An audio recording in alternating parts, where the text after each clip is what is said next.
Que no te dije que suscribiera, no te dije que le dieras like.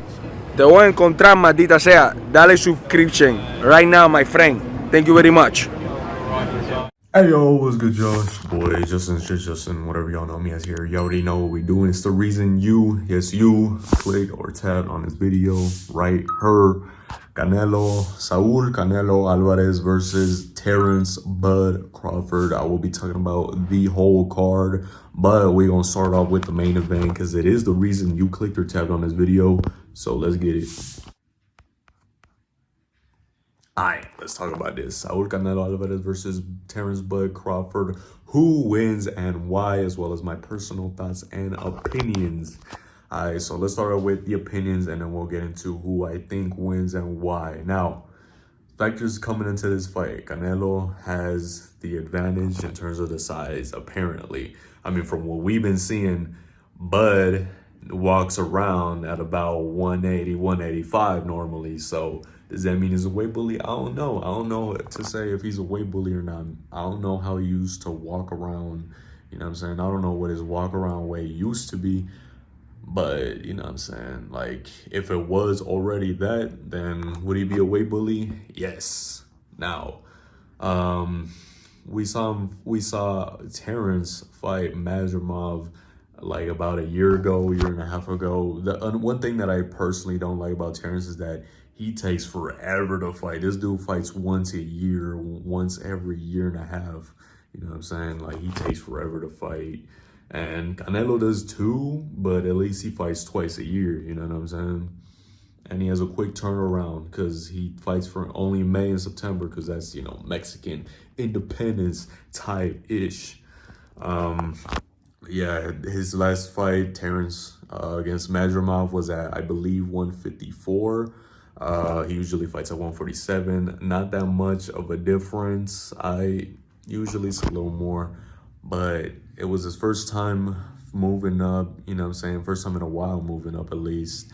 And he didn't look too good. Everybody was saying like, oh, he was, you know, he was terrible or whatever. A lot of people now are switching the narrative. They're saying like, hey, he didn't do that bad in the fight. You know what I'm saying? Y'all are tripping, blah, blah, blah.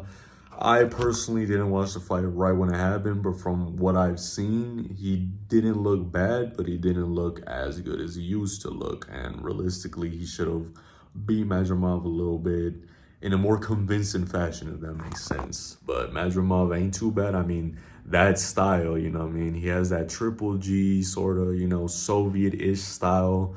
You know what I'm saying? That Eastern, what do you call it? Eastern European or whatever? I don't know, whatever you want to call that style. He's got that style, and it's pretty tricky because those dudes, they have good chins, they hit hard. You know what I'm saying? They got all of that. But as far as my prediction goes, I think Saul Canelo Alvarez takes it. No, I'm not saying this because I'm Mexican. I'm not saying it because of that.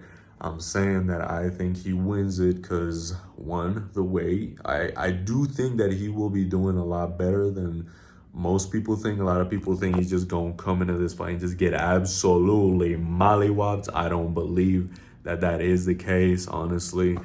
Just because Bud he's one of the ones, you know what I'm saying? He's one of them ones. He won't go out easy. Even if he gets dropped, he's going to keep getting up. He's got a good chin. But I mean, he got cracked all the way at, what was it, 154? No, 147. He got cracked at a couple years ago. I forget in what fight specifically, but he has gotten cracked. Canelo has never been cracked. People like to say that he has. No, he hasn't. He's never been hurt. Has he felt shots before? Yes. But I just think that Canelo's chin is too good. And I think that he'll be able to handle anything Crawford throws at him. Now, as far as game plans go, how does Crawford win this? I think the way for Crawford to win this would be to do kind of like a Teofimo sort of style where he just comes in and out quick. You know what I'm saying? Using his athleticism, because he's an athletic dude. And a lot of people don't talk about how athletic he is. People always talk about the wrestling, but they don't talk about, you know, how fast and twitchy he is, because he is able to carry that through 12 rounds. Now, will he be able to do this at 168? I don't know. Will he? I mean, he's sure as heck done a great job in this camp, you know, as far as shape goes, because he's looking, you know, good. He's looking great. We haven't seen the weigh-ins. That is tomorrow as of me recording this video. But in my opinion, I'd say that he's looking good. There's a lot of discussion online about that because, you know, Elia Tuporia posted a pic. I doubt that's a very recent pic. It was probably him like bulking for this fight. If I did put it on screen, I don't know if I found it or not. But I just think that he's done such a good job with the snack program. Is he on PDs? I'm not the one to judge that, honestly. It is what it is.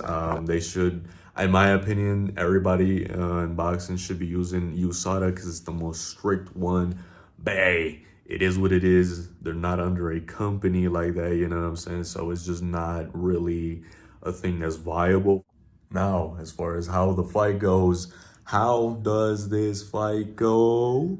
I believe that this fight will go in Canelo's favor. I think early on it'll be Buzz fight. I think the first 4 rounds will go to him. Maybe he'll win the 5th or the 6th, but I believe that, you know what I'm saying, one of those 2 rounds will go to Canelo, one will go to Crawford. I don't know which one of those 2, but it's between the 5th and the 6th for one of them. And then Canelo will win from the 6th to the 12th, and that's how he will win his fight. I think that he will be able to figure him out, and because he only throws power shots, the judges' scorecards will favor him over Crawford. I just don't think that he'll be able to throw much back, anything of significance at least. I do think that the weight will get to him, considering this is just not his way, and also Canelo is just something that Crawford hasn't seen. He has never seen anybody with this type of power. And the fact that Crawford has already been rocked at 147 is the reason why I think that Canelo will be able to win this. He's been rocked that weight. I'm not saying Canelo's gonna drop him. I'm not saying he's gonna knock him out. I'm just saying he will be seeing power that he's never experienced before. And that's why I got Canelo. Now, how does this fight go? Like I said, that's how I think the rounds will go. For Crawford to be able to win this fight, like I said, he's got to be in and out, like Teofimo Lopez. Kind of like, you know what I'm saying, a little bit like that Ukrainian style they usually be using, where he's in and out. You know what I'm saying? The way he picks his shots, you got to pick them nice. You got to use your power. Does he have power? Not enough to put Canelo away, but enough to gain some respect. I do believe he does have that in the bag. What does Canelo need to do to win this fight? I think that he needs to do better. Now, he has said, like, yes, my last fight was bad. And he's not saying it just because, you know, it went badly for him. He's saying because, you know, he had to adjust to multiple, you know, the whole time zone stuff, etc., etc. You know what I'm saying? There's a lot of stuff that he was dealing with. And I was like, okay, that makes sense. However, the fact that he couldn't cut the ring off against William Escol was definitely not a good look. You know what I'm saying? The way he was cutting off the ring, he was plotty, you know, moving forward, but he was looking slow while doing it. He just couldn't touch him. He wasn't catching him. It seemed, however, I do believe, in my opinion, he did seem disinterested in that fight. Obviously, I'm talking about Canelo, for those of you who ain't keeping up. Ponte Vergas. Sorry for swearing, but yeah. He does need to do better on that when it comes to cutting the ring off, you know, doing a little less of the plotty, where you're just slowly moving forward with your guard high up. You gotta, you know what I mean? You gotta do a little better. You gotta be a little faster. You gotta be fast if you want to catch Crawford, you know what I'm saying? And I'm not saying that his hand speed ain't fast. I'm just saying he and his movement, Canelo, obviously I'm talking about, needs to be a lot quicker. It needs to be on point. Because if he's not, I believe Crawford's going to be coming into this fight quick. You know what I'm saying? Like I've been saying, that's how I think he will be coming in this fight. I think that if he has a different strategy, I think that Crawford will lose. I think that his strategy needs to be what I've been saying this whole video. Be coming in and out, not stand still.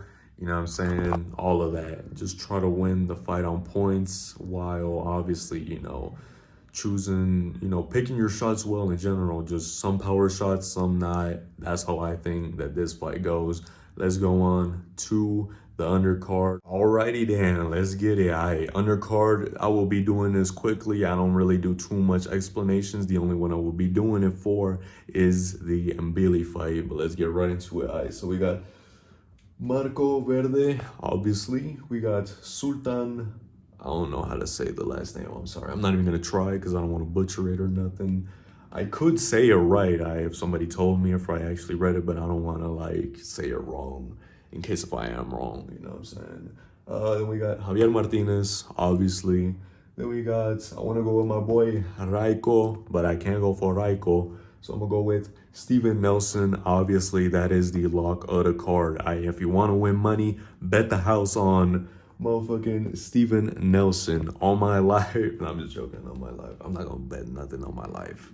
But over here, this is actually a pretty interesting one. If you're not a boxing fan and you're watching this video, thank you for watching. But also, this is the type of matchup that, in my opinion, could make you a boxing fan. You know what I'm saying? This is just one of those where it's like, if you got nothing to do and you want to watch, you know, a fight maybe or whatever, this is the fight to check out. This is one of them. There's 3 on this besides the main event, and I think that this is definitely one of them. I do have Ivan Dyko. I'm pretty sure that's how you say the last name. And then over here we got Brandon Adams versus Serhi. I do got Serhi, you know what I'm saying? I'll be honest, I'm not really trying to go against the Ukrainians and the Kazakhstanis. I ain't gonna lie. We got Mohammed as well over Travis Kent Crawford. Originally, when I was looking at this, I was looking at it on my phone and I saw it said T Crawford. I was like, the fuck? It was pretty funny. I was really weirded out by that. But yeah, for the interim WBC super middleweight title, I do have not Christian Mbili. A lot of people have been saying Christian Mbili with the 29-0 over freaking Martinez Lester El Catracho with 19-0. He does have 10 more fights under his belt. I'm talking about Christian Mbili, obviously. He does have more fights under his belt. However, in my opinion, I don't like the way he throws his punches. I ain't gonna lie. It's like he always throwing from here. He's not even throwing from the hip. He throws from over here. Like, it's crazy the way he throws. He just be throwing. He be slanging them hoes. You know what I'm saying? Swinging the handbags. You know what I'm saying? Type-ish. He throws like crazy. And then the phases he be pulling one of these punches. And he's like, "Arr!" Like, it's crazy. It's some crazy stuff. I don't like the way he punches at all. He hits real hard. And I've been seeing that a lot of people actually have him, Mbili, as the favorite, but I can't go for Mbili. I ain't gonna lie. I just can't go for Mbili, son. He's not winning this. I just think that as a boxer, in terms of like fundamentals, skill, all that, I got him. Even for power, I think as far as natural power goes, or maybe he just hits better. Maybe, you know what I'm saying, the placement of where he hits and how he hits is a lot better than Mbili. Maybe that's why. I don't know what it is, but in my opinion, he seems to hit harder than Mbili, because Mbili be swinging from here and he don't be knocking fools dead like all the time. I have only really seen him do that once, and that was a crazy uppercut he landed.